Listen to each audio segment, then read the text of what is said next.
19, 2019. Today there was a writing put out on BenjaminFulford.net site. Ben puts out a weekly report, a weekly geopolitical news and analysis every Monday. I'll put Benjamin's website in the description box below. And basically, in regards to what mainstream media, and there's all kinds of stuff people and of all walks are saying about this thing, weighing in and sources and this and that. Basically, but generally, the consensus of the mainstream media, still controlled by the criminals, of course, are basically proclaiming that it's Jeffrey Epstein. It's a suicide. He killed himself via suicide. And Ben writes here, though, what is interesting about this operation is that opinion polls show the majority of Americans, 42%, believe that he was murdered, while only 29% believe the official story that he committed suicide. This means that now only a minority of hardcore Kool-Aid drinking Americans believe their government. So there is an awakening happening, folks. Some people may perceive that differently, whatever, and that's let's continue that. Let's just, truth shall set us free, and it is. We're watching it happen every day, and that. So let's all keep sifting through, and truth is and can be and is very liberating. Get back to the real science of how this universe works, how Prime Creator's multiverse really works, and we can build a really good world. We're going to get there now, step by step, day by day. I'd just like to mention another thing from a recent post just in the last hours, basically, on Cobra's site. I'll post that link to below. Cobra Portal 2012 blog site. There's all sorts of awesome stuff and intel, esoteric type stuff, if you will. And it's good to see that what we maybe have been thought of as esoteric is becoming more sort of exoteric now. And oh yeah, is it that crazy? Is it this? It's that. We're all contributing in our own ways, absolutely. So basically, what's written. This is quite a big writing by Cobra here in the last recent hours here. That basically, from sources he's heard from. Here's what Cobra's saying in his recent writing here. According to sources, the cabal has considered Epstein to be a security threat, and he was taken out of his cell by the cabal agents on August 10th. A lookalike was put into the prison cell and murdered there, whereas Epstein was taken to a secret cabal location in Manhattan, interrogated, and ritually sacrificed to Moloch the next day, August 11th. So it's ongoing. We'll see if that's really what it is. That's coming from, for some of us, an excellent source, but like Cobra says, that's from sources he's heard from, and so. But that's something to keep in mind. That may certainly come out to be what it is, coming off from this website. This very powerful Light Forces website, if you will. Now, also, the thing is also, I just wanted to mention, this is very important, I think, for Americans, Canadians, Brits, French, Chinese, Indians, Japanese, all the peoples of the world. I'm saying, this is important for all the service population to see this, including it certainly plays out heavily in the United States and here in Canada, this right-wing, left-wing thing. And it's like a great native elder has said, left wing, right wing, they both belong to the same bird, man. And isn't that the truth, eh? So, and here's what some Light Forces have communicated to Cobra and others. The Light Forces have communicated that the Jesuits are trying to ignite civil war in the United States by polarizing the population into division and hatred between political right and political left. You need to understand that both sides of the political spectrum have been equally infiltrated by the cabal. That's the bad guys, the dark forces. And both sides equally contain many good people. That's right. And that's what I continue to say too. and speak to, if I'm able to speak to anybody in Ottawa, it's the people who are actually good people, but stuck in a bad system for various ways. We're all part of this matrix. We're here. We're in it.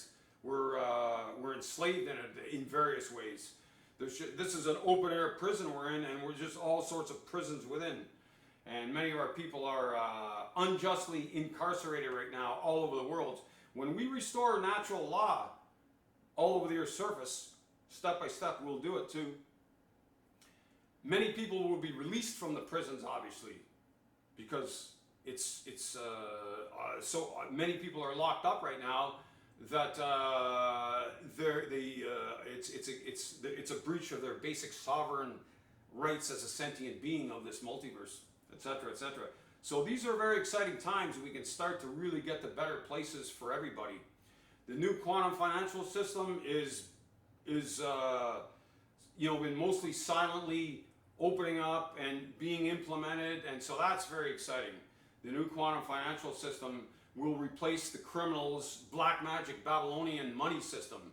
That's huge. That's a requirement for us to get to and build a proper world, to get a fair and just monetary system that isn't stealing massively from the peoples and from Mother Earth and just exploiting and extracting and defiling in so many ways. Our people, I say, all over the surface have paid massively due to this black magic Babylonian money system in place through their blood, sweat, tears, wealth. It's just like on and on and on, But people are catching on now. It's good to see. So that is good news. So the left, right, left, right, you say tomato, I say tomato. It's that's a real scam. That's the thing, Oh, you're sick of the left wing now? We'll put the right in. You see it in, and certainly good examples of that, like I was mentioning, are the United States system and the Canadian system are the same thing. Oh, the people, we have enough of these left wing, so-called left or left centers now. Sick of them. Okay, we'll start pumping up with our media and everything. The other guys now, and we'll get and gals now. We'll get them in there now, Yeah, they'll fix everything, Okay, so and by the way. Very exciting thing now too. There's a new party, and we've got members of this party running in this upcoming October 2019 Canadian federal election. It's called the Republican Party of Canada, and I'll post a link below on that if anybody's interested. We're talking the Republican Party of Canada is basically, and I'm just into researching more and more of it. But it's basically, I can easily say at this stage, if anybody's heard of what's known as a direct democracy, there it is, aka some sort of real democracy, because any of us, if we really figure in Canada or United States that this is a democracy going on, it's just not. It's a monopolization of everything. It's control. It's, there's obviously has not been and is not a fair and just playing field for the peoples in general. Also, in regards to what's going on in Hong Kong, it looks like it really has started off as a legitimate concerns of the Hong Kong people to go out on the street and do some protesting, peaceful protesting in large part, and almost certainly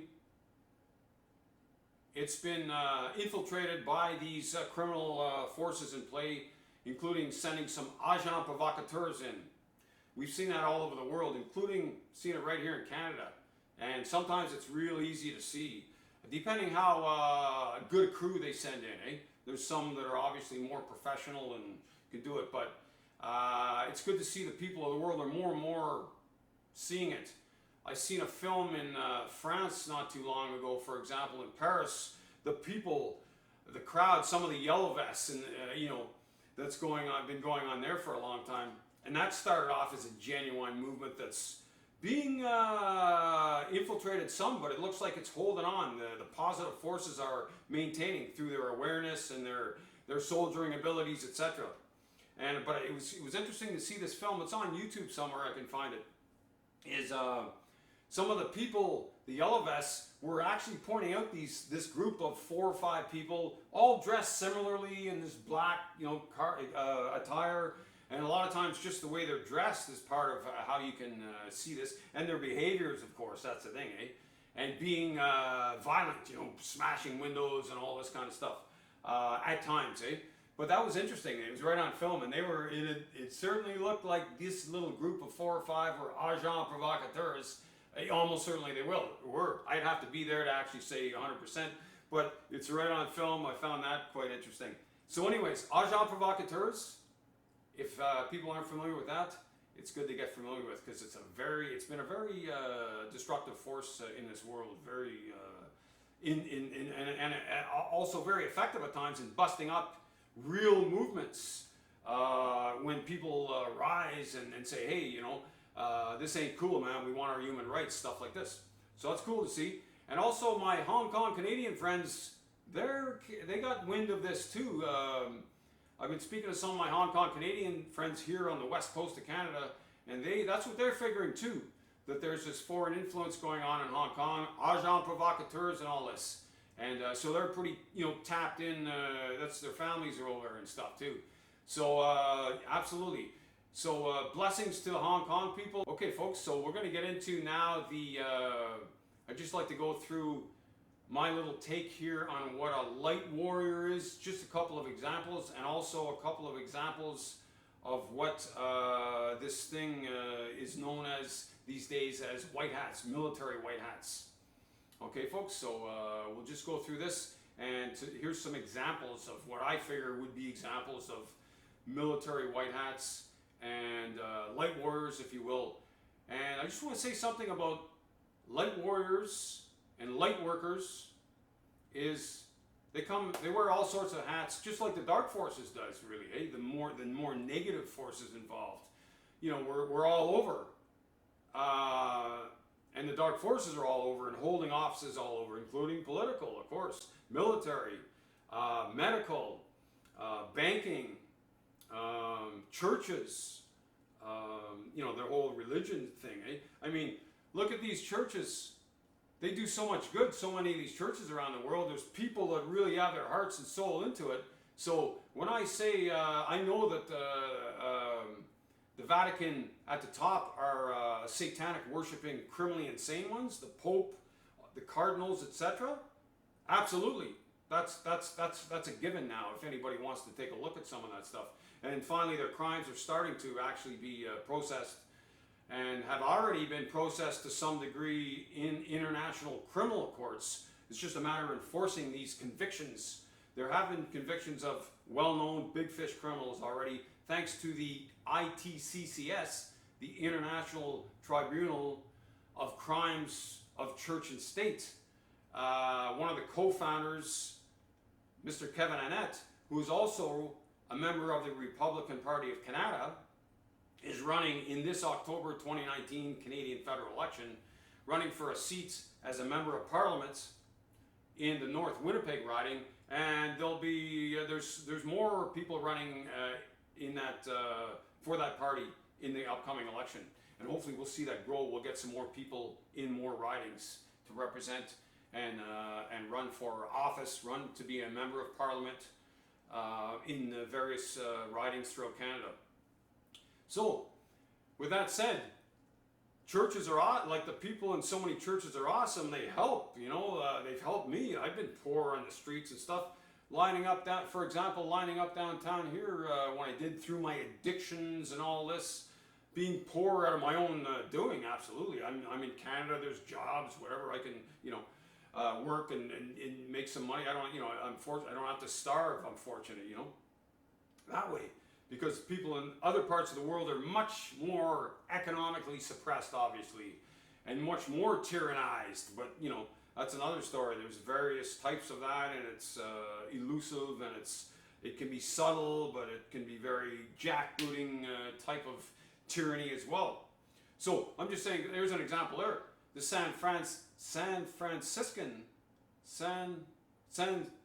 the Franciscan sisters, downtown, at a church in downtown Vancouver, Canada here.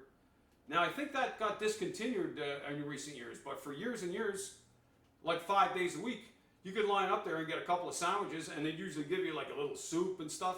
That's awesome when you're when you're out, when you're in your addictions or whatever it might be. So I mean, I'm just saying, there's an example I say, and hats off to all the people, including in the churches, that are really care about others and are helping. That's not easy downtown east side, dealing with us down there when we're in our way, and stuff, all the craziness that can and does go on, violence, etc.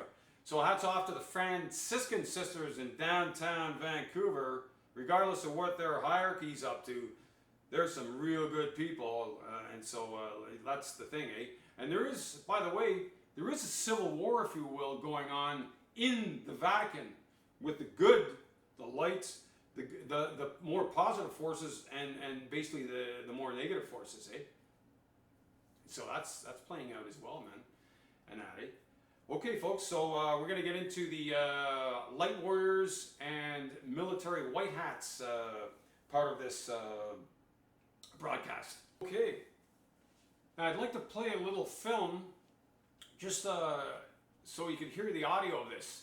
This is a gentleman by the name of Roger Caron, who spent many, many years in Canadian penitentiaries, including in a place, Penetanguishene, which is a penitentiary for the criminally insane. They sent him there for a while, and I met a guy. I used to know a guy before he passed on. I knew a guy downtown that he did a lot of hard time, and he spent some time there. It's like, whoa. He figured that was like the harshest too, and it looks like Roger figured that as well.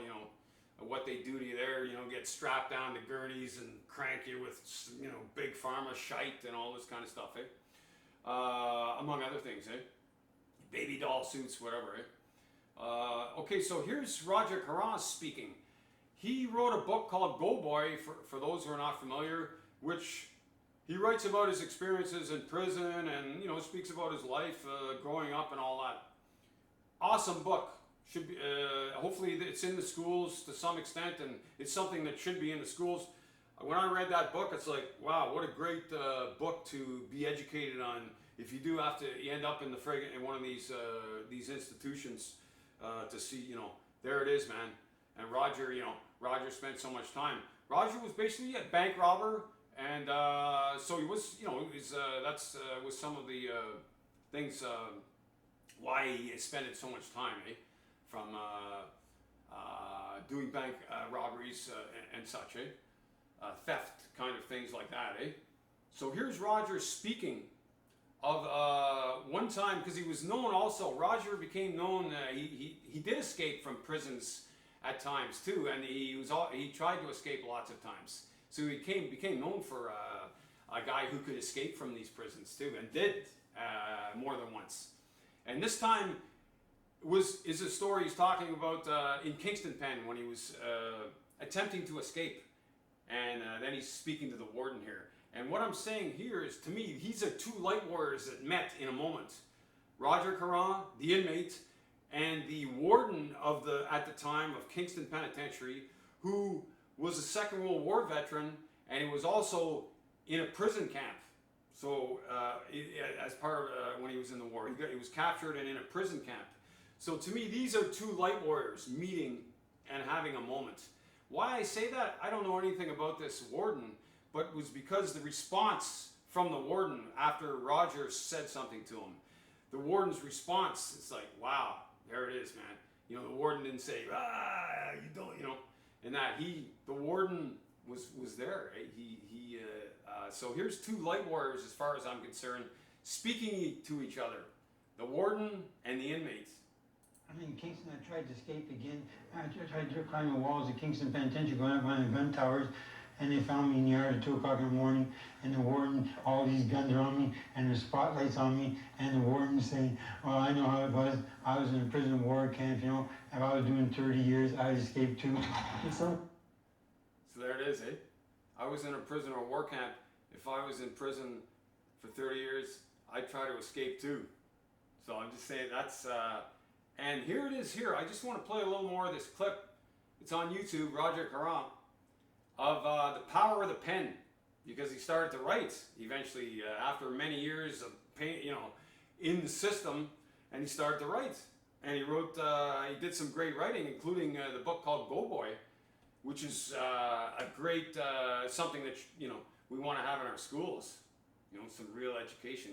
we're going to have these draconian prison systems. At least, could we at least have our people a little prepared, or knowing what, get some kind of idea what it might be like in there? Anyways, here it is here. He's talking about here is the power of the pen. Here it is here. Had all the greens, the yellows, the orange, the blues all set out, and I'm wondering which one I'm going to eat. He's talking about jelly beans. The Salvation Army lady, this great lady coming in and giving him on Christmas Eve a big bag of jelly beans.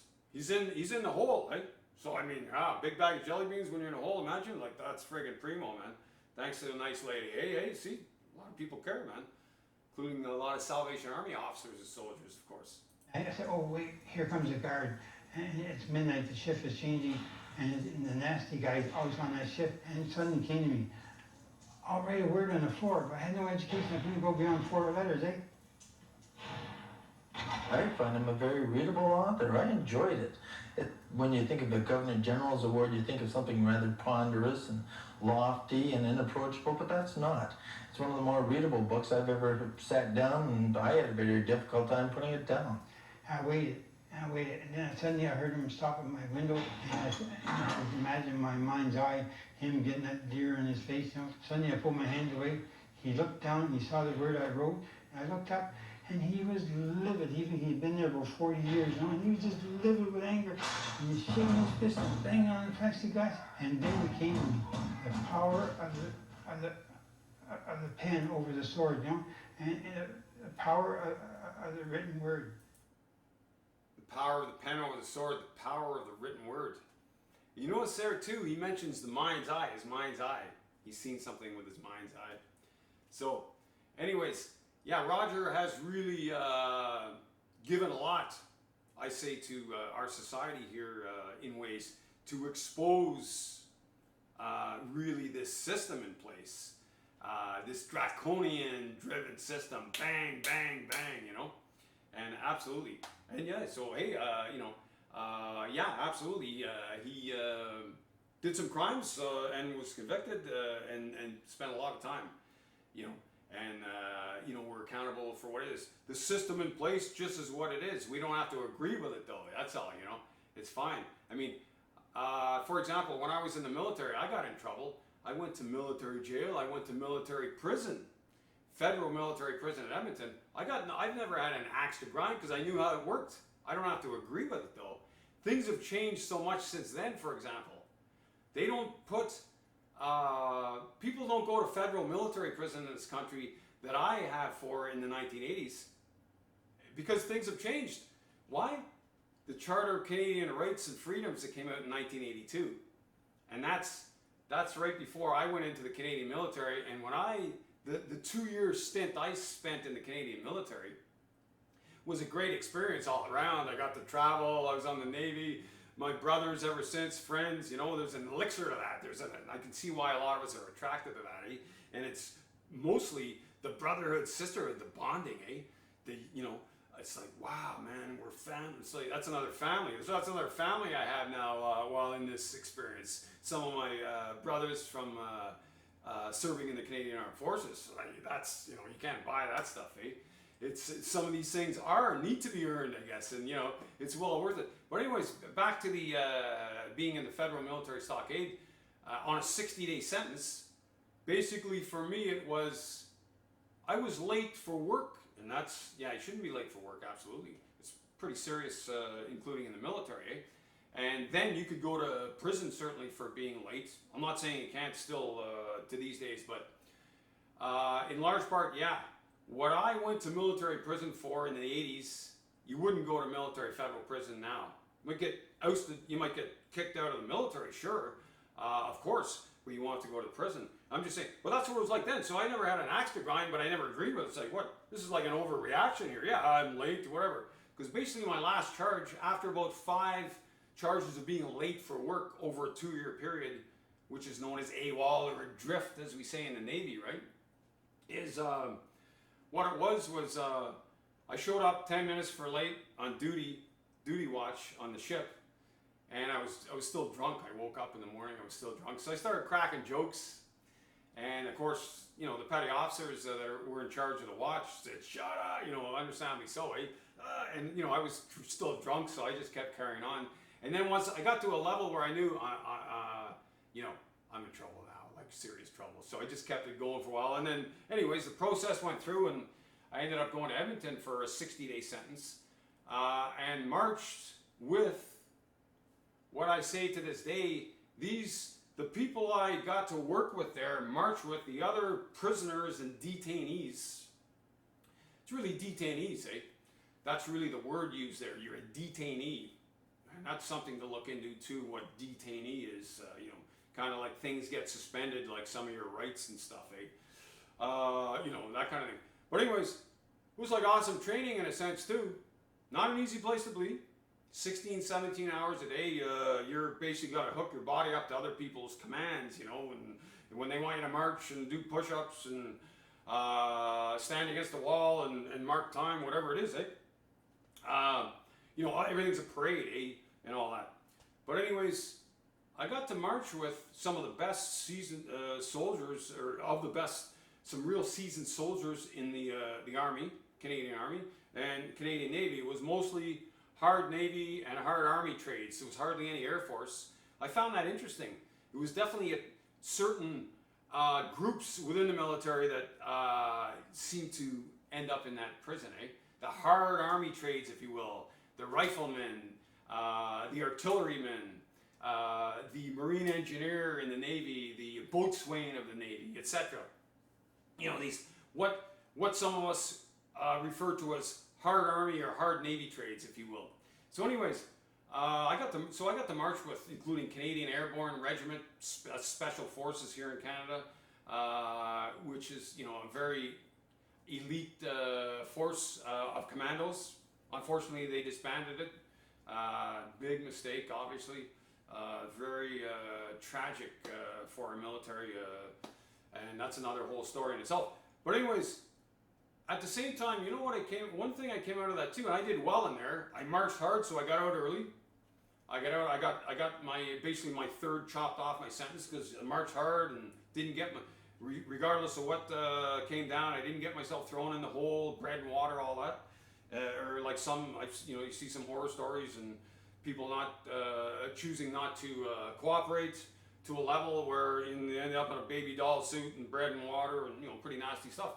So it was great to see and march with these people, and I would to this day I would say those are the best men that I have ever met in this country. And it's not that they're necessarily the best men in this country, but under those circumstances, when you put a group of us under a very hard circumstance, that's when you see it all. There's so many examples of that. You see greatness come out. You have to actually become somewhat great to go through that without being annihilated, without being your heart sort of ripped out. And I got out of there and I felt, it kind of seemed to take my little piece of my heart. I kind of feels like, my heart was, but still, if I still got lots of heart. That's okay, So basically, but what I'd like to say was, so that's why I say that's the best man I've ever met in this country, because I met them in an environment where we were required to do so much was required us just to be able to maybe have something to eat and be able to sleep for a few hours a night without being, our cage getting hammered on and get up and, every half hour and mark time, whatever, like what happens if somebody gets thrown in the hole, right? But one more thing about that, marching with those folks was awesome, including some of the soldiers who had, these seasoned soldiers, including the Canadian Airborne Commandos, to watch them march, some of them. And we all did well. I was pretty good in drill myself for a Navy guy, absolutely. But some of the soldiers, especially because they work at it so hard, it's really, and to watch some of these soldiers march, it's like they get so skilled at it that it becomes beautiful. It becomes artwork. They turn it into artwork. It's beautiful, man. So, anyways, enough of that for now. But we're all in the Matrix, and we can either be a victim or we can just not be a victim, really, in ways. It's all how we perceive things, eh? Now, here's an example to me of who is a very powerful light warrior who unfortunately was assassinated by the Dark Forces in the mid-1990s. Her name is Dr. Carla Turner, and she was speaking publicly of including alien abductions and the genetic things that go on, the genetic manipulations, hybridizations, all sorts of things. And the reality is many of us have been abducted. Most of us don't remember it now. I've been abducted growing up, certainly, and I have some memories of that for sure. Even though vividly seeing a reptilian-looking being in front of me that I certainly felt, I could feel, this is not a good guy or a good gal. This is not a positive being. He's not in my room here for goodwill here, you know. And I remember that particular incident when I was like 9 years old. That was, I mean, that zapped me into the level of fear that I experienced that particular time was very deep. And I just like was in my bed still, and I didn't like blink my eyes for like, it seemed like, you know, 5 hours till I eventually got out of bed as a 9-year-old kid. Didn't like move. It was like I was like, ah. That was one experience, anyways. And so we've been, many of us have been abducted, and you know, most of us I would propose are not even really aware, but you know, more and more people are getting their memories back of all sorts of things, including of being in the secret space program, etc.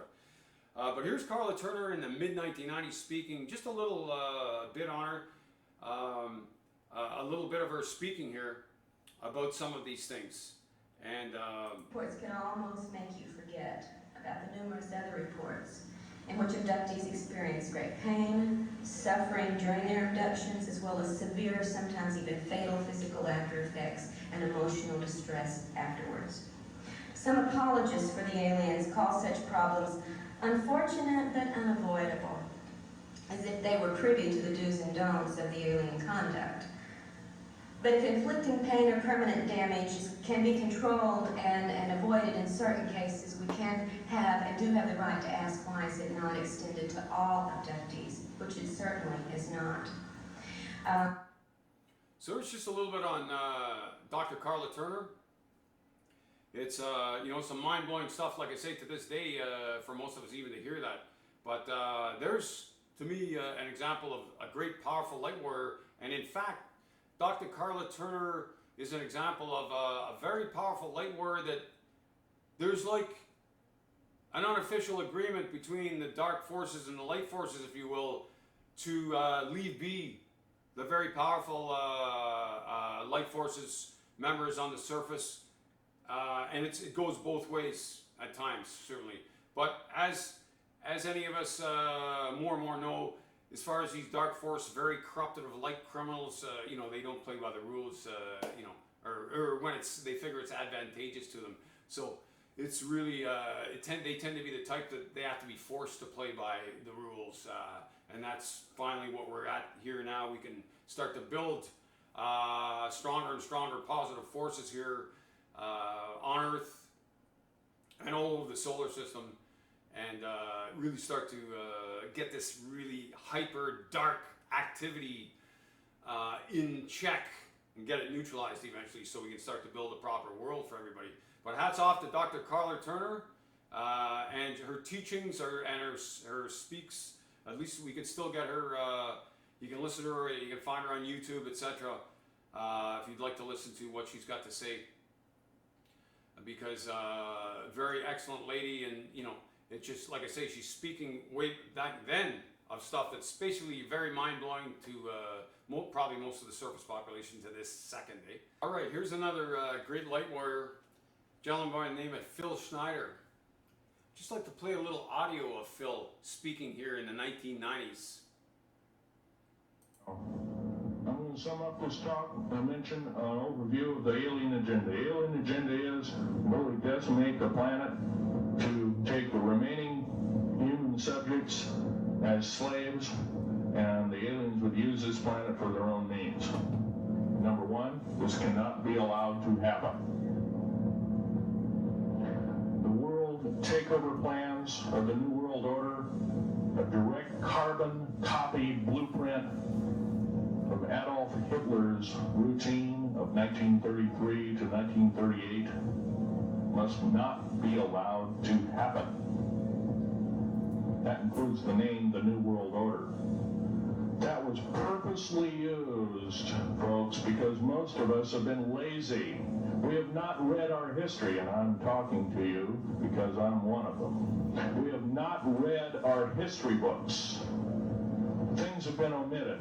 Throw out basically what you've learned. I'm not asking you to believe me. I'm asking you to re-educate each one of yourselves and ask the unexpected of your public officials, of the people around you, your teachers. I'm not asking you to question authority. I'm asking you to question the teachers of this authority.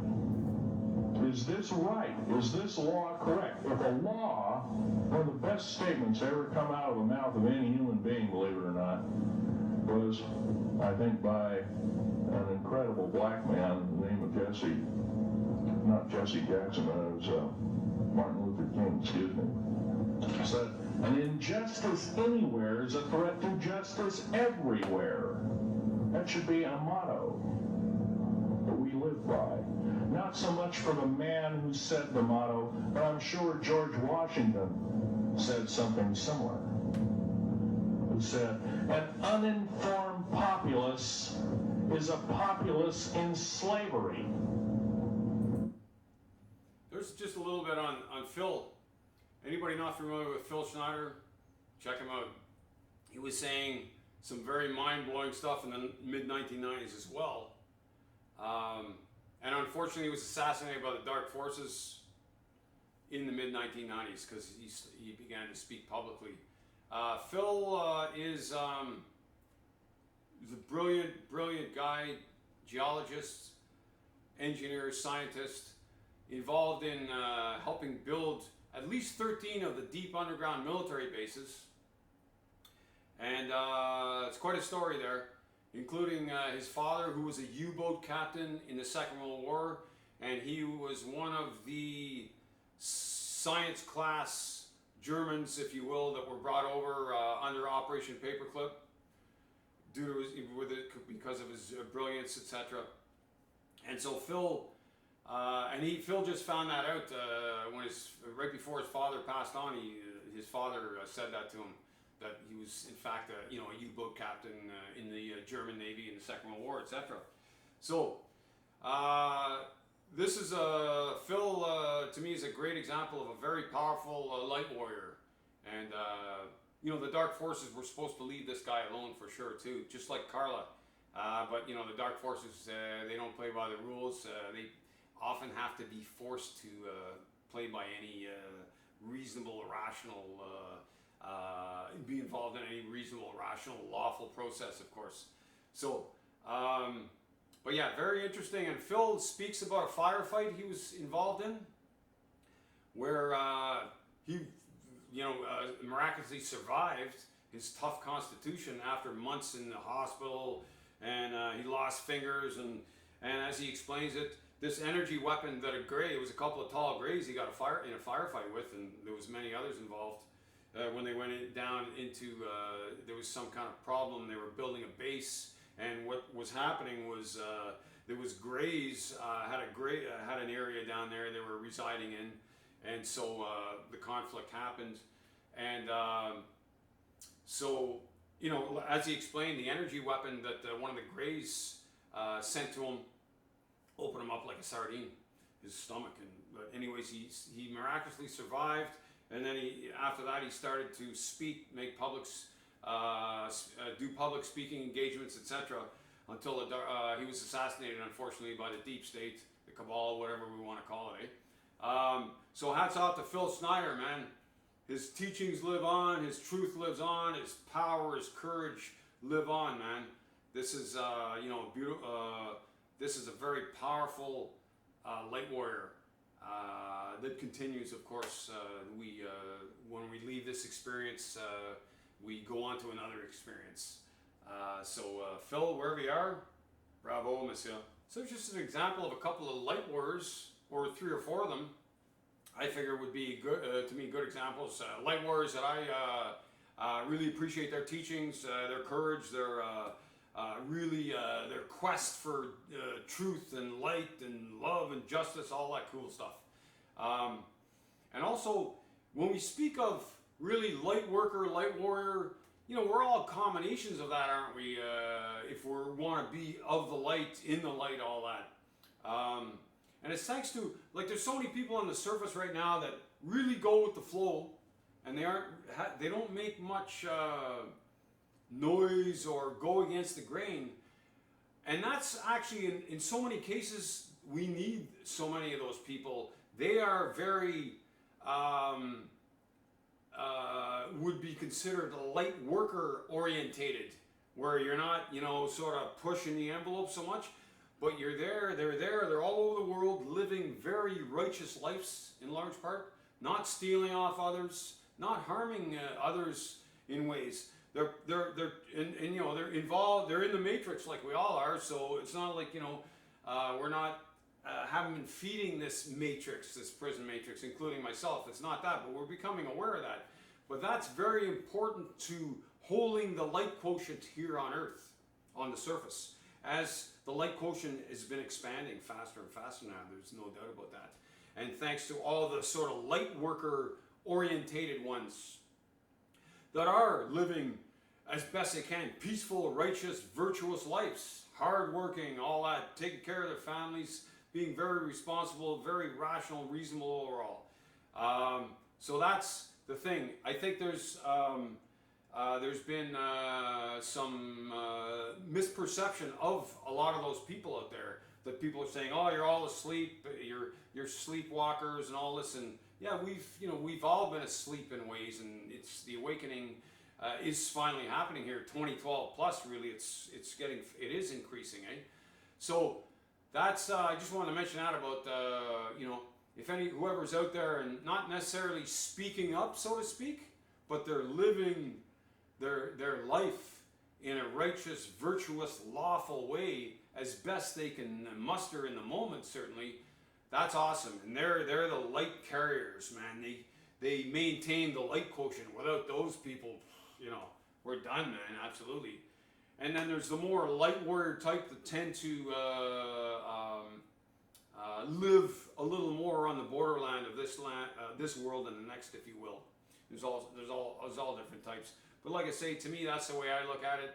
Any of us that are interested in truth and light and justice and making a better world, that's a combination of light worker, light warrior kind of thing going on. Light forces, if you will, eh? Okay, so here I'd just like to go into, and to me, a couple of examples of who, when they speak of military white hats.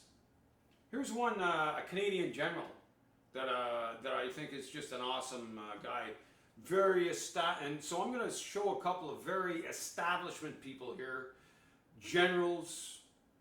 One in the Canadian, a Canadian general, one United States Armed Forces general, that are military white hats, light warriors, if you will. These are and have done and do excellent works. It just shows you like one person. That saying, "What can I do? I'm only one person." There's so many examples in this world of what one person has and is doing, including this gentleman right here, General Romeo Dallaire. I'd just like to play a little clip of him speaking here. This is in 2011, actually. But he's speaking on child soldiers. He's been a great speaker in regards to all this breaching of child soldier laws. There are international child soldier laws, and they're obviously not being adhered to very often in very many parts of the world. So here's him speaking a little bit on, in this case, on child soldiers.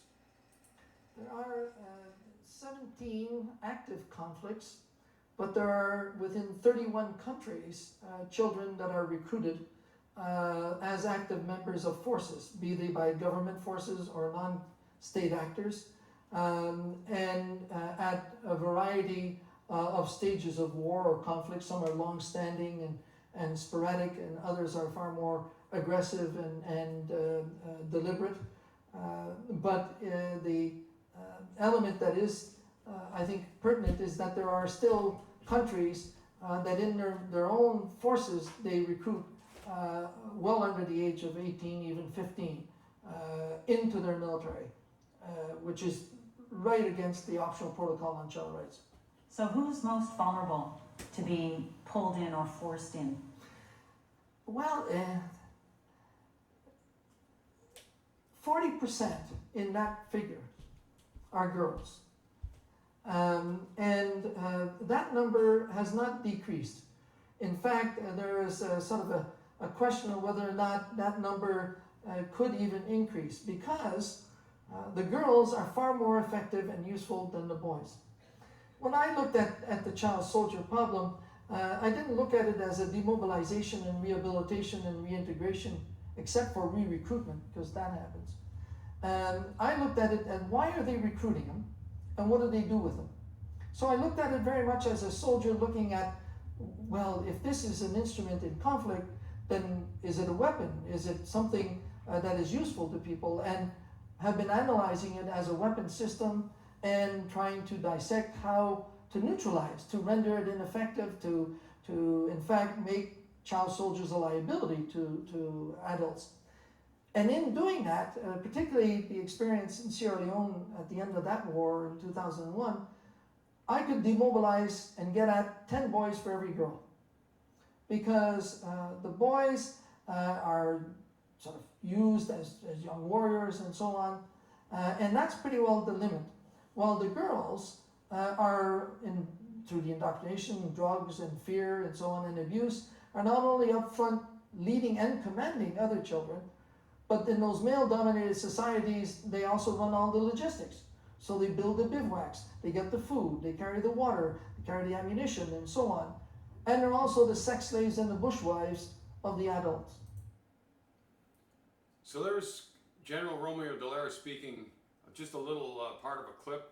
Of course, there's lots of film on the internet of the general's talks, some great books, including Shake Hands with the Devil, because he was the commanding officer in Rwanda, of course, in 1994, when the before and through and after the genocide happened. And he pled with the United Nations before that all happened. He fought with all his might, I'd say, and he knew how to stop it, or he figured he knew how to stop it, and he probably did. You know, he's a very highly educated, skilled warrior, you know, career military officer. And so here's an example. He's the establishment. He was a senator in a Canadian senator until I guess he just kind of had enough of that and he stepped down. You know, and or whatever that is. That's but the general. He most probably could have stopped the genocide in Rwanda if the United Nations and the international community would have gave him some backing, some more troops, etc., and all that. And it just was, you know, and that. And now a little bit on that whole Rwanda thing that happened in 1994. This is a little esoteric, if you will, or a lot esoteric or whatever. In 1995, there was a portal that got opened up by the Dark Forces that enabled some very powerful draconians to come into this construct through in the Congo, the country known as the Congo in Africa. And that was a very dark time. It was a very, you know, I remember that period and it was like, wow, personally, and just what was going on, this, you know, it fits with this intel that has came out in recent years of this. And that was part of that.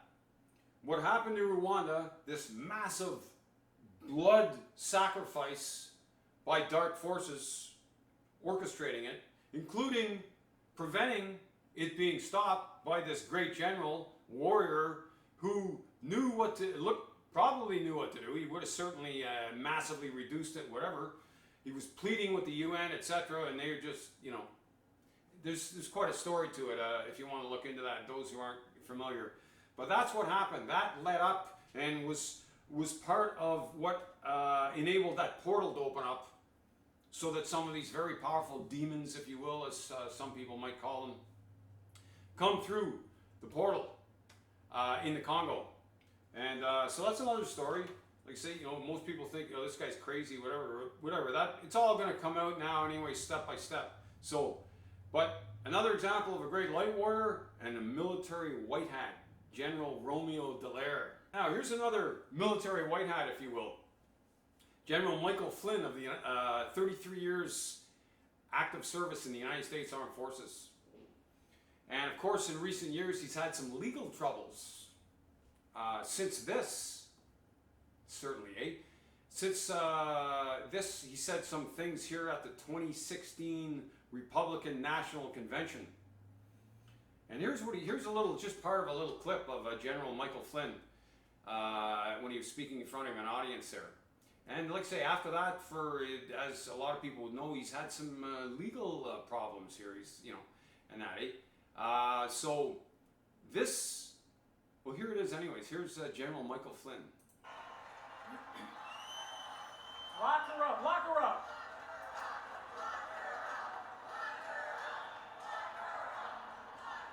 You guys are good. You're damn right. You're exactly right. There's nothing wrong with that.